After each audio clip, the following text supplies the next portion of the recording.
더정치 인터뷰 국회 사법개혁특별위원회 위원장 맡고 있는 더불어민주당 정성호 의원 나오셨습니다.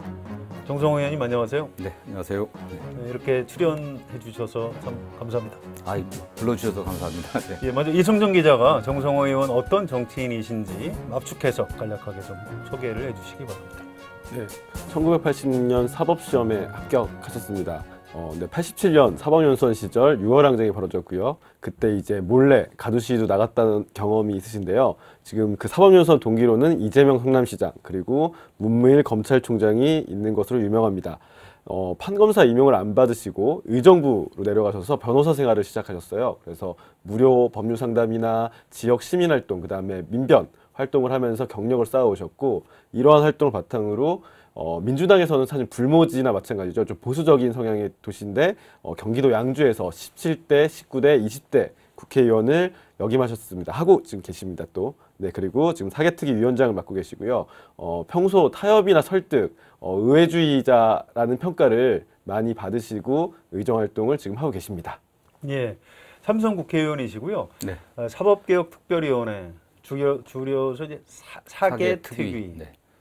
좀 어려운 것 같은데 네. 어떤 위원회인지 설명을 간단히 좀 부탁드리겠습니다. 국민들께서 지금 검찰의 그 과거 행태에 관해서 굉장히 비판적입니다. 검찰을 좀 개혁하고 또 검찰과 경찰과의 관계도 재조정하고 법원도 최근에 뭐 블랙리스트 사건에 드러난 것처럼 많은 적폐가 쌓여 있습니다. 이런 법원도 국민을 위한 인권 수호기관으로 거듭나길 또 바라고 있고 그렇기 때문에 법원, 검찰, 경찰 이걸 좀 개혁하라고 하는 그런 특별위원회로 네, 1월부터 6월까지 활동하는 네. 걸로 알고 있는데요. 지금 회의가 진행이 되고 있습니까? 오늘 간사회의 지금 하셨죠? 일단 전체를 열어갖고 네. 위원장과 간사는 선임했는데 의사일정 합의를 못 보다가 오늘 이제 간사 협의를 통해 갖고 향후 어떤 절차를 통해서 의사를 진행할 건지는 합의를 했습니다. 네, 그럼 이제 2월 23일부터 기관 보고를 받기 시작했습니다. 이제 시작되는군요. 네네. 아직 본격적으로 시작하진 않았고요. 네. 알겠습니다. 자, 지금 검찰이 발칵 뒤집혀 있습니다. 네. 성추행 사건. 서지현 검사가 피해자임을 뒤늦게 이제 미국의 이제 미투 사건처럼 밝히고 네. 나섰고요. 가해자는 이제 전직이죠. 안태근 네. 검사가 가해자고. 그것보다도 좀 더 심각한 게 그 당시에 검찰국장을 맡고 있던 지금 자유한국당의 최규일 의원이 이 사건을 덮는 데 가담한 거 아니냐. 이런 파장이 끊임없이 이어지고 있는데요. 자, 이 사건, 검찰 성추행 사건하고 네. 지금 사개특위하고 어떤 관련이 좀 있을까요?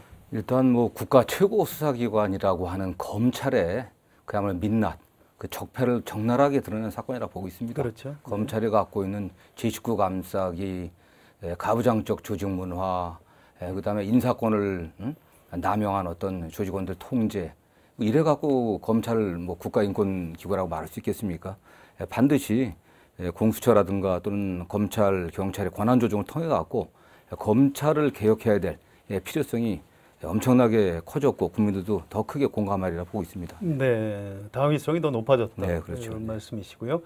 자, 사개특위에서 가장 중요한 과제가 이제 검찰 개혁이고요. 네. 제가 이해하기로는 문재인 정부 또 더불어민주당에서는 검찰 개혁 과제 중에서 공수처 설치를 좀 가장 시급하게 생각하시는 네네. 걸로 알고 있습니다. 반면에 자유한국당은 절대로 공수처는 안 된다. 네네. 이렇게 의견이 참 다른 그런 상황인데요. 자, 공수처를 왜 만들어야 되는 건지 좀 설명을 부탁드립니다. 뭐 조금 전에 말씀드린 것처럼 검찰을 견제할 수 있는 기구가 아무도 없습니다. 전 세계에서 대한민국의 검찰처럼 막강한 권한을 갖고 있는 기구는 그런 국가기구가 있는 나라는 단 한 군데도 없습니다. 수사의 시작부터 수사의 진행, 수사의 종결, 그리고 기소 여부, 공소 유지, 그리고 집행까지 전권을 갖고 있는 이런 한 국가기관이 이런 권한을 갖고 있는 나라는 없고요. 그렇기 때문에 지금 검사들이 잘못했을 때 아무도 검사를 수사할 수가 없습니다. 더군다나 우리 헌법에는 영장 청구는 검사만 할 수가 있거든요. 그렇죠. 그렇기 때문에 그들이 늘 권력이 살아있을 때는 제대로 살아있는 권력에 대해서는 수사를 못하고 죽은 권력만 부관 참시하듯이 물어뜯고 있고 국민들이 계속 봐왔습니다. 이제는 이걸 더 둬서는 안 되고 기본적으로 그러한 행태들이 국민의 기본권을 수호해야 될 가장 기본적 책무를 갖고 있는 검찰이 그 제 역할을 못했던 겁니다. 과거에 여러 가지 인권 침해 사례에서 검찰이 거의 무능력, 무기력하지 않았습니까? 그렇기 때문에 반드시 차제에 검찰의 권한을 분산시키고 또 검찰을 견제할 수 있는 또 살아있는 권력을 수사할 수 있는 그런 국가기구가 필요하지 않나. 이게 또 국민적 바람이라고 생각합니다. 네. 자, 공수처를 반대하는 네. 자유한국당의 홍준표 대표의 논리는 전 세계 선진국 어디에도 공수처 같은 기구는 없다. 이렇게 주장을 하고 있습니다. 거기에 대한 반론을 요구합니다. 오히려 반대로 제가 조금 전에 말씀드린 것처럼 전 세계에서 대한민국 같은 검찰은 없습니다. 그러나 홍준표 대표가 저는 뭐 정확하지 않은 말씀 같고요.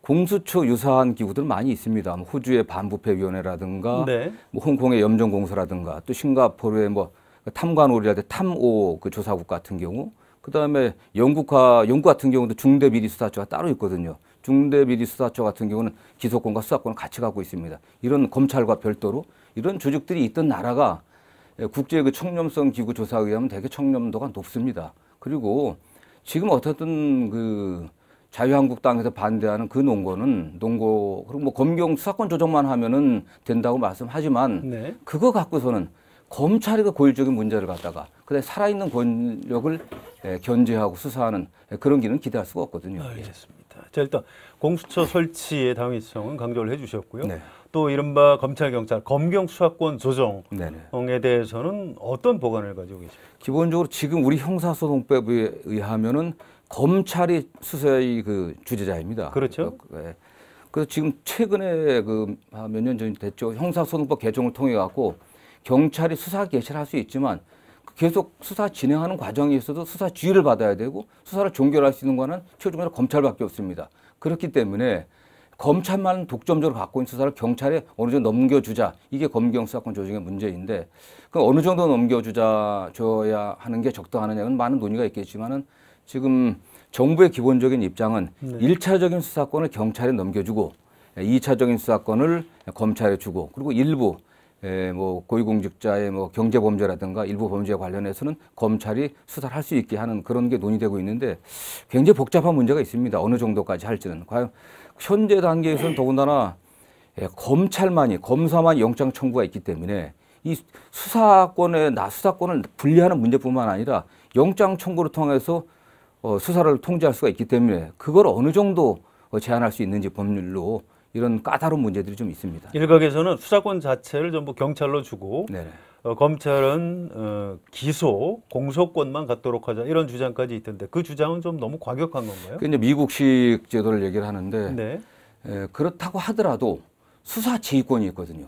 수사를 경찰한테 전면적으로 넘겨준다고 하더라도 검찰이 수사 지휘를 통해 갖고 또 수사에 간섭할 수 있는 그 여지가 많이 있기 때문에 그 부분을 어느 정도까지 인정할 것인지 이게 상당히 문제가 남는다고 네, 보겠습니다. 알겠습니다. 자, 검사 인사를 누가 하느냐 이런 쟁점이 하나 있습니다. 작년 9월에 네네. 정성호 의원님 대표 발의로 검사의 인사권을 분산하자. 네네.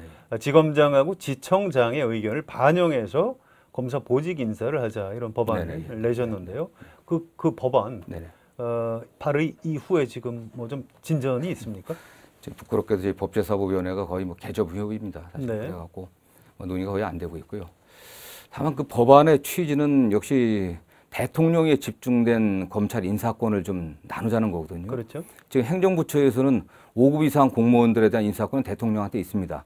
그러나 그 대통령 시행령에 의해 갖고서 3급부터 5급까지를 장관한테 위임을 하고 있는 것처럼 네. 지금 현행 검찰청법에 의하면은 검사에 대한 인사는 법무부 장관 협의해서 대통령이 한다고 되어 있는데 그렇죠. 일선 검사의 인사 보직까지를 전부 대통령이 하게 되어 있습니다. 전부 청와대가 컨트롤할 수 있는 거거든요. 그래서 그 일부 권한들을 위임해 갖고 물론 검사장급 이상은 대통령이 해야 되겠지만은 그 이하의 검사들에 관련해서는 검찰청장한테 인사할 수 있게 또 검찰청장이 일선 지검장과 또 지청장의 의견을 받아들여서 인사할 수 있게 좀 나눠줄 필요가 있지 않나. 그럼 일반 평검사들이 보다 자유로운 상황에서 자유로운 상태에서 적극적인 그 수사를 할 수 있지 않겠나 하는 그런 생각에서 법안을 낸 겁니다. 네. 청와대에서 조국 민정수석이 발표했던 네. 권력기관 개혁 방안에 그런 대통령과 청와대가 검사들의 인사를 좀 분산시키는 이 방안이 포함되어 있었던가요? 그렇지 않습니다. 그건 빠져 있고요. 예, 예, 네. 좋습니다. 그 부분은 좀 다시 여쭤보기로 하고요. 일단 자유한국당 검사 출신 의원들 중에 일부는 네. 검찰총장을 아예 교황식으로 네, 네. 콘클라베 방식으로 뽑아서 그 사람한테 인사권, 예산권을 다 주자. 네, 예. 뭐 이런 좀 약간 극단적인 주장을 하고 있는데요. 현실성이 있다고 보십니까? 저는 굉장히 뭐 아이디어 차원에서 참신하다고 생각을 하는데 네.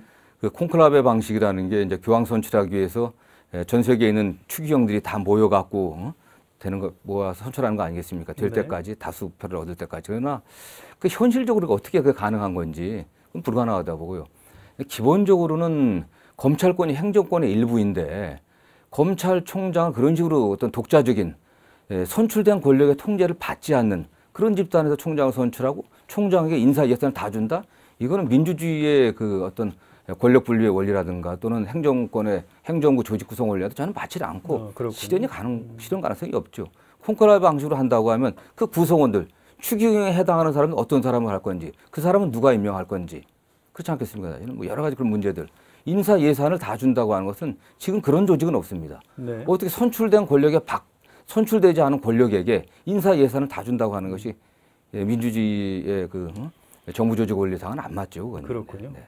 각 지역의 검사장들을 미국처럼 네. 아예 선거로 뽑자 네. 이런 아이디어에 대해서는 어떻게 생각하십니까? 저는 뭐 한번 검토해 볼 만한 아이디어라고 생각하는데 네. 그러나 미국 같은 경우도 주 검사장을 이제 주에서 선출하지 않습니까? 네. 미국은 기본적으로 연방제 국가 아니겠습니까? 그러니까 주정부가 그렇군요. 네. 상당한 그 권한들을 갖고 있기 때문에 뭐 주 판사들도 선출도 하기로 하는데 그러니까 미국에서도 주 검사장은 선출을 하지만 네. 그러나 연방 검사는 또 대통령이 지명을 하고 있지 않습니까? 그렇죠. 기본적으로 교육이라든가 경찰 이런 분들 그다음에 복지 이게 지방 정부지만 검찰 사무는 기본적으로 중앙 정부의 사무거든요. 그렇기 때문에 더군다나 우리나라 같은 경우 여전히 그 지방자치가 활성화되지 않은 상황에서 그 지역의 토착 세력들의 어떤 그 기득권이 굉장히 강고하지 않습니까? 이런 상황에서 지방으로의 어떤 실질적인 예산과 재정, 인사의 분권화도 제대로 안 된 상태에서 검찰을 지방에서 뽑는다는 것은 문제가 있고요. 더군다나 현재 우리나라 검찰의 관할 구역이 지방자치단체하고는 다르게 돼 있거든요. 네. 근데 그런 것도 굉장히 복잡한 문제가 있습니다. 쉬운 문제가, 쉬운 문제가 아니군요. 아닙니다. 네. 자, 검찰 개혁하고 꼭 맞물리는 문제가 네. 경찰 개혁인데요. 아직 그 자유한국당의 당론으로까지 나오지는 않았습니다만 미국의 FBI처럼 국가수사처를 네. 만들고 거기서 이제 중요한 수사를 다 할 수 있도록 하고 지방 경찰로 웬만한 권한은 다 넘기자. 뭐 이런 아이디어를 얘기하는 분들이 있습니다. 네. 그러니까 좀 부정적으로 평가한다면 경찰로 네. 권력이 집중되는 걸 막기 위해서 이제 지방으로 이제 많이 내려보내고 미국 FBI처럼 중앙에는 국가수사처만 남기자 이런 발상인데요. 자, 이런 아이디어에 대해서는 어떻게 평가를 하십니까? 저도 모두 검토해 볼 수 있는 생각이라고 보는데 네.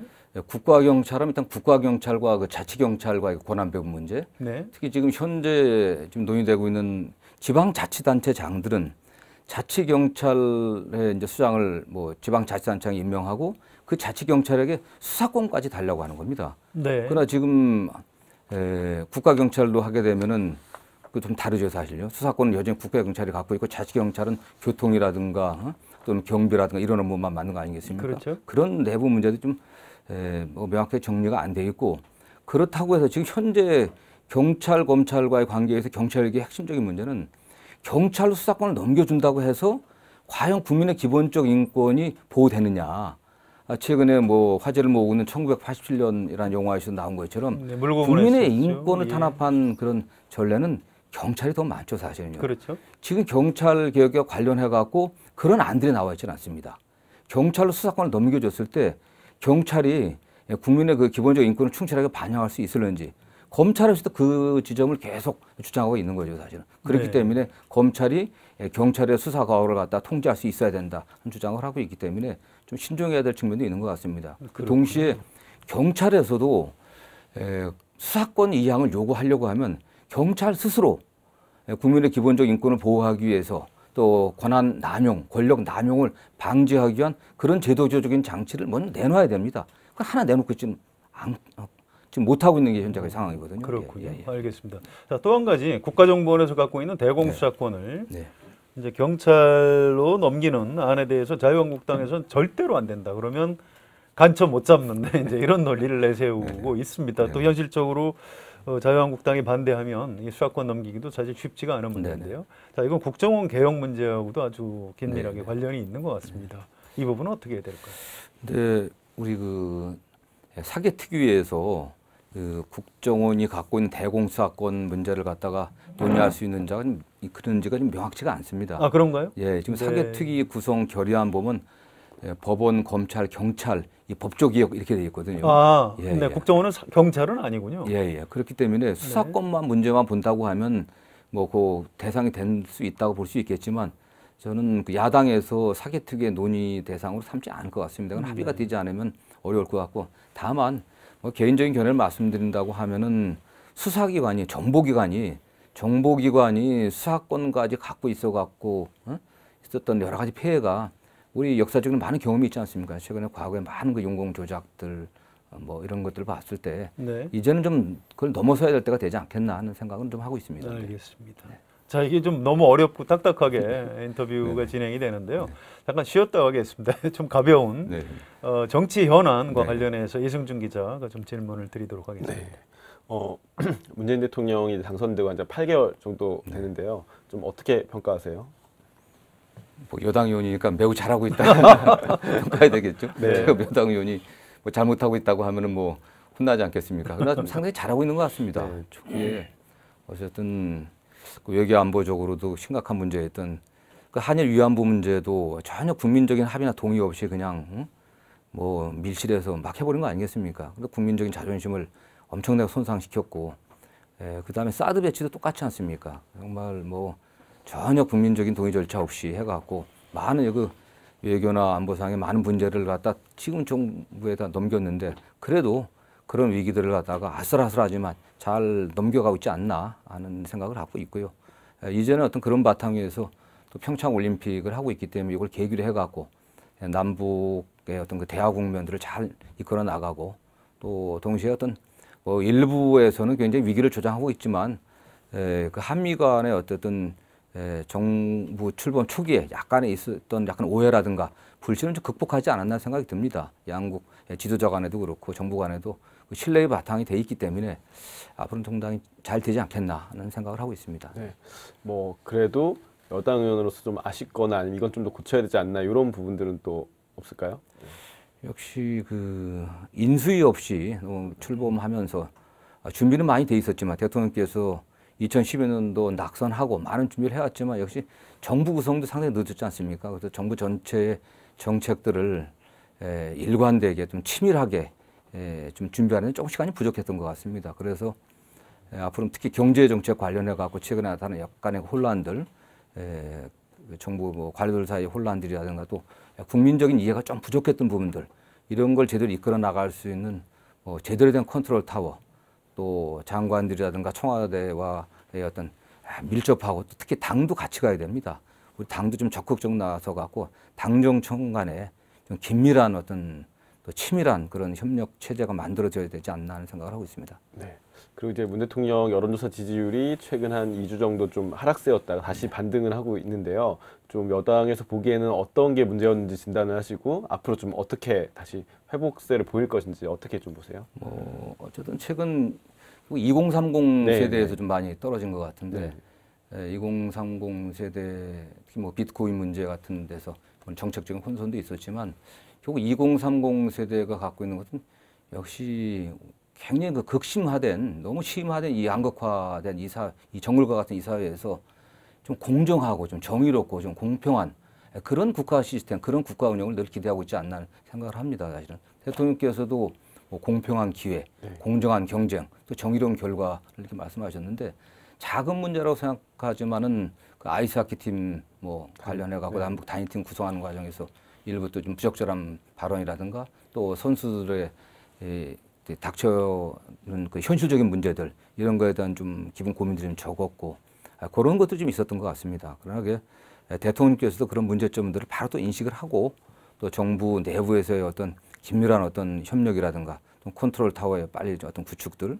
또 최근에 뭐 역시 일자리 문제가 굉장히 심각한데 이 공공기관의 채용 비리 너무너무 심각한 게 드러나고 있지 않습니까? 그래서 대통령께서 지시하셔갖고 전면적인 조사를 해갖고 그런 걸 좀 발본색원하겠다 하는 의지를 표명했기 때문에 2030 세대가 그래도 역시 문재인 대통령이 공정하고 좀 정의롭게 하지 않겠나는 이런 신뢰가 저는 있다고 보고 다시 또 그런 믿음들을 줄이자고 보고 있습니다. 그래서 곧 회복되지 않겠나 생각하고 있습니다. 네. 그럼 이제 개헌론인데요. 뭐 국회에서 지금 표류 중인데 국회에서 이제 합의하지 못할 경우 문재인 대통령이 직접 발의할 수 있다는 거를 신년 기자회견에서도 비치셨잖아요. 이건 좀 바람직하다고 보시는지 어떻게 좀 보세요? 네. 뭐 대통령께서도 헌법상 뭐 그 개헌 발의권자이기 때문에 발의할 수 있는데 어쨌든 그런다고 하더라도 국회 3분의 1이 동의를 얻어야만 국민투표로 부여될 수 있기 때문에 좀 국회와의 긴밀한 논의가 좀 필요하다고 보고 있고요. 가능하면 국회에서 여야 합의로 돼야 된다고 생각하고 있습니다. 합의로. 다만 합의가 되지 않을 때 지금 권력구조에 관련해서는 여야 간의 견해 차이가 상당히 있습니다. 의원들 사이에도 상당히 온도 차이가 있고 그렇기 때문에 그러나 또 국민들은 뭐 권력구조 문제보다도 기본적 인권을 좀 보다 넓게 보장하고 또 지방자치, 지방분권을 실제로 하는 어떤 그런 요구들이 강하지 않습니까? 그렇기 때문에 그런 정도 안을 담아서 대통령께서 부득이 낼 수는 있다고 생각하는데 다만 그렇게 될 때 우리 정치권이 극심한 상당 그 정치적 혼란이나 어떤 여야 간의 어떤 정쟁의 소용돌이에 휘말리지 않을까 하는 걱정을 좀 하고 있습니다. 권력 구조는 좀 어떤 형태가 바람직하다고 생각하시는지요? 지금 뭐 워낙 예민해 갖고요. 근데 지금 어쨌든 과거 이명박 대통령, 박근혜 대통령 집권 시기를 보면 제왕적 대통령제의 폐해다고 만직을 하고 있지 않습니까? 대통령이 뭐 권력을 다 갖고서 자기 멋대로 또 측근들이 어떤 그 전횡을 막지 못하는 상황에서 국민들이 여러 가지 그런 문제점들을 봤기 때문에 어쨌든 권력 구조가 권력이 대통령이 집중된 권력이 조금 분산돼야 되지 않겠나 하는 이런 의견이 있는 것 같습니다. 있는 것 같고 다만 국회의원들이 요구하는 것처럼 국회의원들은 국회의 권한을 보다 확대해달라고 하는 견해가 많은 것 같은데 이 국회에 대한 신뢰는 더 바닥이거든요. 국민은. 그렇죠. 네. 더 국회에 대한 신뢰가 없기 때문에 국민들은 거기도 동의하지 않는 것 같습니다. 그래서 최근에 뭐 좀 그래서 어느 그런 정도 선에서 어떤 절충이 돼야 되지 않겠나. 기본적으로 저는 대통령제 여러 가지 우리가 갖고 있는 특수한 상황과 또 역사적인 정치적인 그런 경험들을 비춰봤을 때 대통령제를 기본으로 하면서 대통령의 권한을 합리적으로 견제할 수 있고 또 국회와 또 정부와 또 법원, 입법부와 간에 견제할 수 있는 그런 제도를 좀 더 치밀하게 만들어야 되지 않나 하는 생각을 하고 있습니다. 네. 이제 지방선거가 아직 조금 시간이 남긴 했지만요. 보통 지금 민주당이 어쨌든 압승할 것이나 크게 뭐 이길 것이다 이런 분석들이 나오는데요. 실제 당 내부에서는 어떻게 좀 보고 계세요? 모르겠습니다. 당 내부에 저는 뭐 당의 지금 실세가 아니기 때문에 당 내부는 잘 모르겠고요. 다만 그 민주당이 압승한다고 하는 절대 저는 동의하지 않습니다. 왜 그렇죠? 저는 뭐 절대 조심해야 된다고 보고 있고요. 지금 상황이 길지 않고 이게 상당히 긴 기간입니다. 이게 한 4, 5개월 남았는데 또 평창 이후에 여러 가지 벌어질 상황들 또 경제 지방선거 때 되면 집권 1년 정도 되는데 경제에 있어서 그래도 뭔가 가시적인 성과들 좀 그래도 서민들이 2030 세대가 피부적으로 느낄 수 있는 최소한의 성과들을 내야 되는데 만만치 않은 상황입니다. 저희들이 더 겸손하게 최선을 다해서 그 기간 동안 정책적인 혼선 없이 잘 관리하고 또 외교 안보에서 닥칠 문제들도 잘 관리해야 되지 만만하게 봐서는 안 된다고 보고 있고요. 혹시 변수가 될 수 있는 게 뭐가 있을까요? 지방선거 앞두고 민주당에게. 어쨌든 뭐 제일 큰 문제가 남북 문제가 아닐까 하는 생각을 합니다. 그래서 평창 올림픽을 통해서 만들어진 이 평화, 대화 이런 기조를 잘 관리하고 이끌어 나가고 하는 게 중요하지 않을까 하는 생각을 하고 있습니다. 그리고 이제 경기도 의원이시니까 양주 의원이시니까 경기도지사 경선 관련해서 좀 여쭤보면 뭐 이재명 시장과 친분이 있으시잖아요. 연수원 동기시고. 근데 지금 이제 뭐 이재명 성남시장과 전해철 의원이 경선에 나온다 이렇게. 양기대 시장도 있습니다. 네, 맞습니다. 그렇죠. 근데 이제 뭐 전망을 좀 어떻게 보시고 또 이재명 시장에게 아무래도 좀 팔이 안으로 굽으시는 거지. 역시 지금은 상당한 그 연초 여론조사를 보면 뭐 이재명 시장이 압승하는 걸로 그런 여론조사가 이렇게 나와 있더라고요. 그러면 그 당시 문제고 어쨌든 선거 때 가면은 되게 아무리 우리가 잘한다고 하더라도 지방선거는 약간 대통령 선거의 중간 선거로서의 어떤 중간 평가로서의 어떤 그런 의미가 좀 있기 때문에 이렇게 뭐 그래도 보수적인 분들이 결집하지 않을까. 차이가 지금 나오는 것처럼 많이 나라고 생각하지는 않습니다. 뭐 더 잘해야 된다고 보고 있고요. 남경필 지사가 사실 뭐 역대 경기도지사 중에서 전 그래도 좀 성과가 좀 난 편이 아닌가. 네. 국민들의 호감이 좀 높은 편이라고 좀 생각합니다. 물론 그렇죠. 네. 개인적인 여러 문제도 있긴 하지만 최근에 광역단체장들 평가에서도 남지사가 그렇게 나쁜 편은 아닙니다. 상위권에 있는 걸로 나오는데 우리 쪽에서도 경선을 정말 좀 아름답게 치르고 경선을 아름답게 치르고 또 승복하고 또 힘을 모으면 또 가능하겠죠. 가능하고 또 경기도에 있어서도 최초 임창열 지사 빼놓고는 전부 그 자유한국당이나 그 자유한국당이 전시 있는 그 보수정당에서 도지사를 해왔기 때문에 도민들도 좀 이제 새로운 변화를 좀 요구하고 있다고 좀 보고 있습니다. 그리고 경기도의 좀 균형 발전, 특히 경기도가 남부하고 북부가 굉장히 지역 발전 차이가 굉장히 심각합니다. 그렇기 때문에 경기 북부 주민들도 과거에는 제가 이제 보수적인 후보에 많이 지지를 했었는데 좀 많이 바뀐 것 같아요. 최근에 보면요. 이재명 성남시장에 대한 지지도 굉장히 높고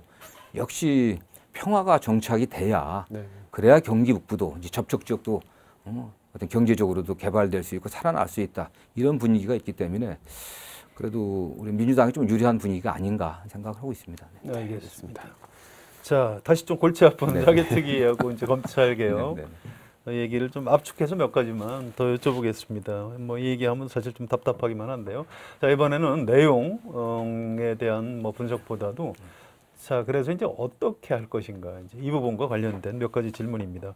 1월 24일 날 페이스북에 그날 밤 9시가 좀 넘어서 띄우신 것 같은데 참는 자에게 복이 있나니 이런 성경 말씀 인용하시고 나부터 반성하자 노력하겠다 뭐 이런 취지의 페이스북 글을 띄우셨어요. 지금도 떠 있는데 이걸 보고 아니 그 무슨 일이 있으신 건지 인터뷰하면 꼭 여쭤보려고 지금 준비하고 있었습니다. 사개특위 활동 시간이 6월 말까지입니다. 그렇죠. 얼마 시간이 별로 없거든요. 그다음에 국회 정치 일정 보면 지방선거가 6월 13일 있기 때문에 그 각 당이 정당 공천 문제 때문에 한 5월, 4월 중순 이후에는 거의 시간이 없을 겁니다. 의원들이.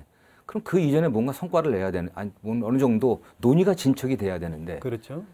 전혀 진척이 없고, 그 위원회만 구성해놓고 일정조차 협의가 안 되고, 너무너무 답답하지 않습니까? 답답하고.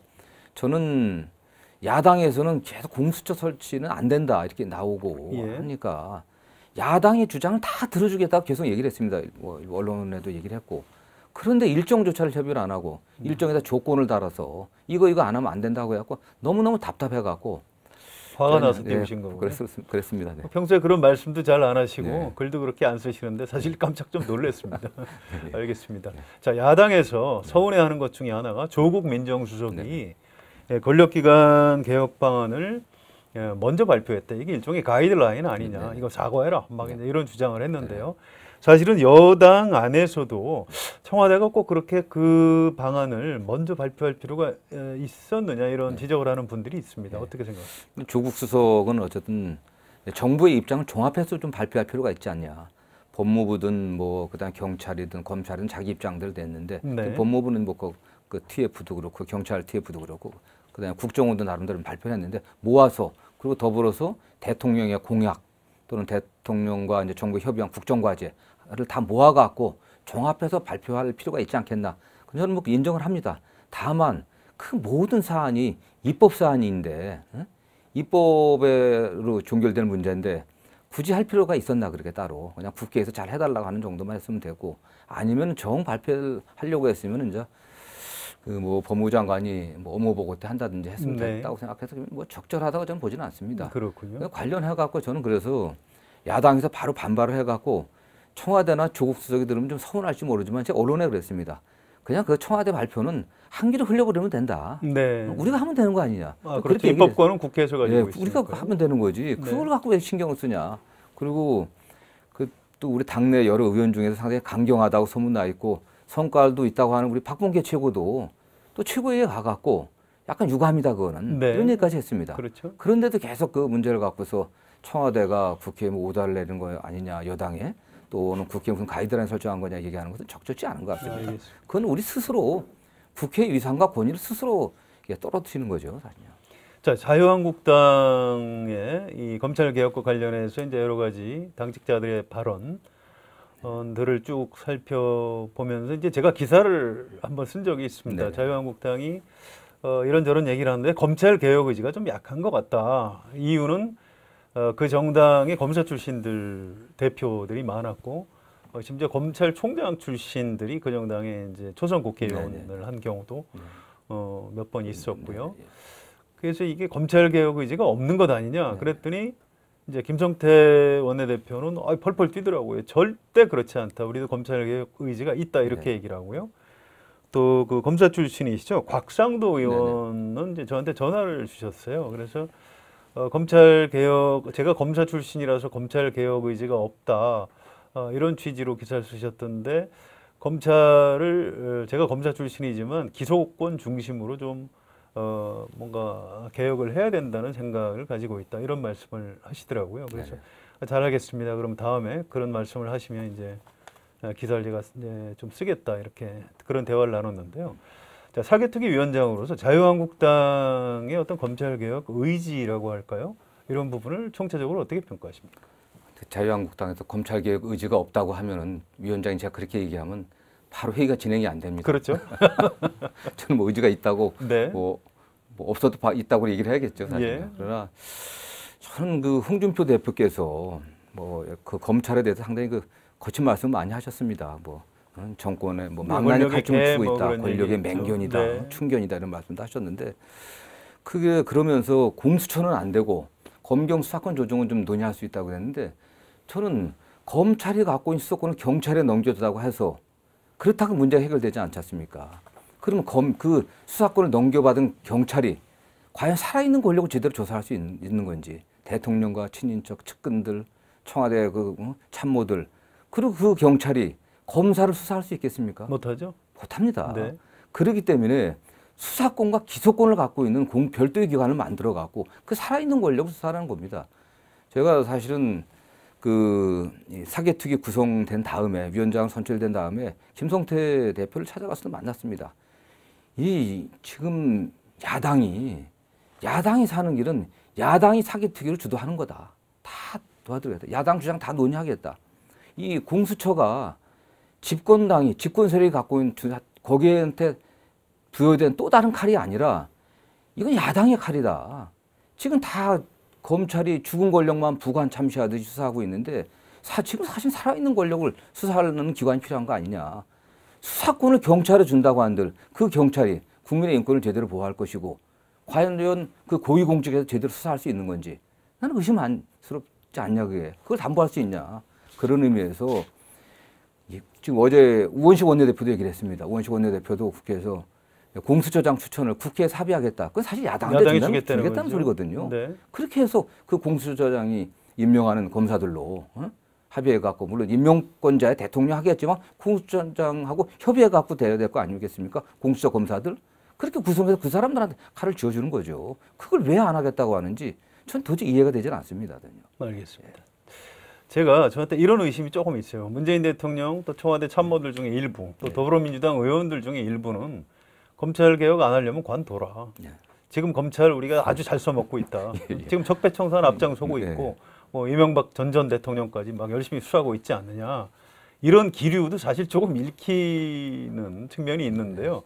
자, 이거 좀 위험한 거 아닌가요? 이런 발상을 어떻게 평가하십니까? 극히 일부라고 생각하고요. 네. 그 문재인 대통령께서 많은 경험을 하지 않았습니까? 그 검찰의 노무현 대통령 전 대통령 수사 과정에서 보여준 검찰의 행태들 이런 걸 보면서 정말 검찰에 관련해서만은 이걸 제대로 견제할 수 있는 국가기가 필요하겠다. 이런 수사관이 필요하다는 확실한 생각을 갖고 있고 저는 뭐 대통령이 그런 면에서는 진정성을 갖고 있기 때문에 정말 살아있는 권력을 제대로 견제하고 국민들의 기본권을 최대한 보장할 수 있는 그 권력기관, 그 수사기관 사관의 어떤 견제 균형 시스템을 만들어야 되겠다는 것은 문 대통령이 확고한 전 정말 진정성이 있다고 좀 보고 있습니다. 알겠습니다. 그렇기 때문에 뭐 일부에 뭐 솔직히 말씀드리면 그냥 지금 이대로 가도 지금 집권 세력이나 뭐는 상관없지 않습니까? 불리할 거 없죠. 예, 불리할 거 없는데 예. 그러나 저희도 이거는 집권 세력의 또는 특정 정파의 유불리의 문제가 아니라 네. 국가의 장래를 위해서 꼭 해야 되는 문제 아니겠습니까? 알겠습니다. 사개특위 위원장님으로서 검찰 개혁 반드시 해야 되고 네네. 또 그 핵심은 공수처를 설치하는 네네. 것이다. 예. 이렇게 이해하겠습니다.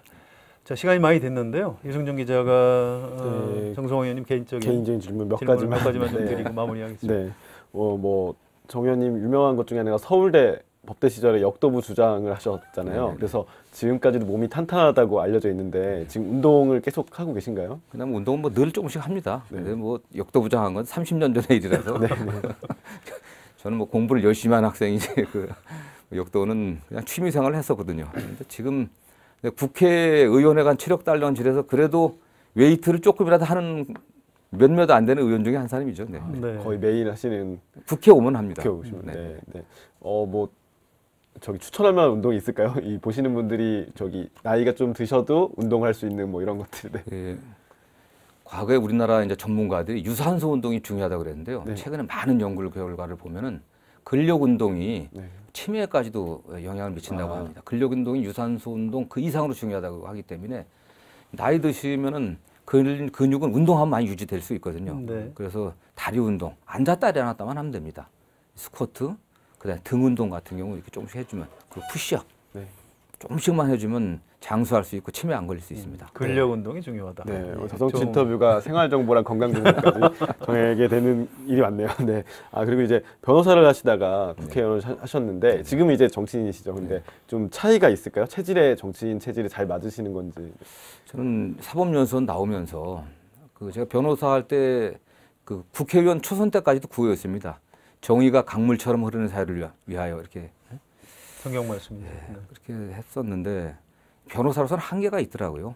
그 개인적인 권리 침해를 받은 분들, 부당한 공권력의 침해를 받은 분들을 뭐 구제하고 도와주고 하는 것은 한계가 있지 않습니까? 정말 이 사회 시스템이 바뀌어야 되고 그러려면 역시 정치의 역할이 가장 중요한 것 같다는 생각을 해갖고 변호사 한 10년 하다가 이제 정치에 출마를 하게 됐는데 또 해보니까 정말 중요한 것 같고요.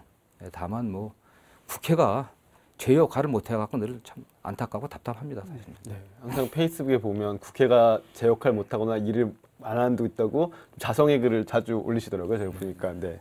그리고 이제 삼선이신데 네. 그 전에 원내수석 부대표도 하셨지만 올해 원내대표 선거, 당대표 최고위원 선거도 있는데 좀 도전하겠다는 생각을 하고 계신지요? 그래서 뭐 제 분수를 알고 삽니다. 그래서 후반기 되면은 일단 사개특위위원장은 최선을 다하고 네. 후반기 올해 6월달에 원구성이 새로 되면 이제 상임위원장을 할 가능성이 높기 때문에 그렇군요. 또 상임위원장을 해야 되지 않나 생각을 하고 있고 다만 저는 국회 와서 늘 여야 간의 대화와 타협, 양보를 중요시 했습니다. 어떻게 하든지 쟁점을 피해가는 게 아니라 쟁점 법안들을 정리해야 되거든요. 그건 타협해야만 되는 겁니다. 그래서 그런 면에서는 제가 좀 잘할 수 있지 않나 생각을 하고 있고 그래서 뭐 후반기 마지막 해 정도에 만약 정말 타협을 제대로 할 수 있는 여야 협상을 제대로 할 수 있는 원내대표가 필요하다 하는 그런 분위기가 되면 한번 도전해 볼 수도 있겠죠. 네. 그리고 이제 마지막 질문인데 아까 정의를 말씀하셨는데 이제 정치인 정성호의 목표는 어떤 거라고 볼 수 있을까요? 네. 이게 뭐 국회의원은 다 대통령이 될 네. 생각하고 출마한다고 얘기를 합니다. 그러나 네. 뭐 대통령을 만드는 게 중요하겠죠. 만드는 사람도 뭐 또 그러나 대통령을 만든다는 것도 그 자체에서 끝나는 게 아니라 뭐 정권을 창출해 갖고 뭐 나라를 나라답게 만들어야 되지 않겠습니까? 지금 대한민국은 아직도 뭐 민주화된 지 30년이 된다고 하지만 굉장히 아직 민주주의 기초가 탄탄하지 못합니다. 그래서 또 정당도 제 역할을 못 하고 있고 뭐 이합 집산이 계속되고 있지 않습니까? 우리 당이 좀 제대로 된 정당으로 만들어지고 국회도 정말 일하는 정말 세금이 아깝지 않은 국민들이 늘 뭐 세비 깎으라고 하지 않습니까?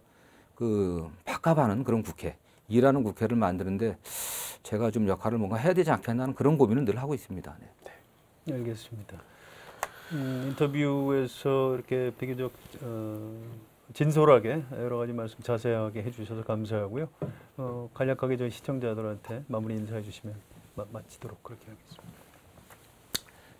사개특위위원장 정성호입니다. 국민들의 사법개혁에 대한 그 열망은 매우 큰데 국회에서 제대로 된 성과를 내지 못해서 매우 죄송스럽게 생각하고 있습니다. 더 분발하고 더 노력해서 우리 국회가 국민들에게 일하는 국회로 거듭나는 모습을 좀 보여주고 검찰, 법원, 경찰들, 국가사법기관들이 국민들을 위해 일하는 기관으로 국민의 인권을 최대한 보장할 수 있는 그런 기관으로 거듭나는 어떤 성과를 낼 수 있도록 더 분발하고 더 노력하겠습니다. 감사합니다. 더정치 인터뷰 오늘은 더불어민주당 정성호 의원과 함께했습니다. 여러분 고맙습니다.